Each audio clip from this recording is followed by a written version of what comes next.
Hi, it's Ed here. I've been thinking a lot about the 12-step programs and recovery programs that are out there. And one of the things that they do is they almost require you, when you introduce yourself, to say, "Hi, I'm Ed. I'm an alcoholic. I'm a drug addict. I'm a porn addict. I'm a rageaholic," whatever you're struggling with. And is that hardwiring that thinking into your brain? When we ran recovery groups, we actually started having people introduce themselves and say something positive about themselves, like, "Hi, my name's Ed. I'm a grateful believer. My name's Ed. I'm a successful business person. I'm a father." Whatever positive things that are in your life, because your addiction does not define who you are.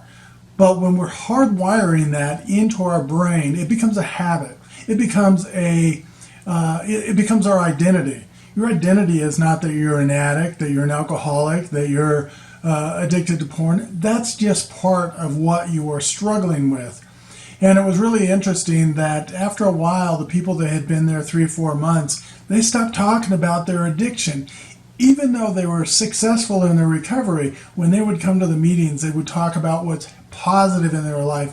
And what they're doing is they're rewiring those neural pathways in their brain to become more productive, more positive, instead of focusing on only the negative.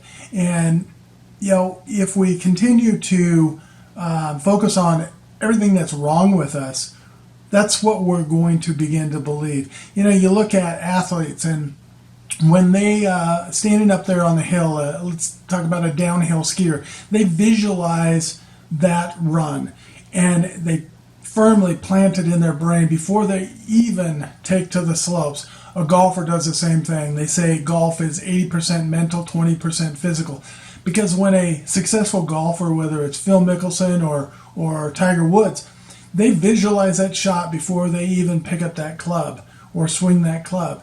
And if we who are in recovery start visualizing what our life is going to look like in the future, then we can make it happen. But if we focus only on the negative, then that is what our brain becomes used to, and it keeps us stuck in that bad place in our life.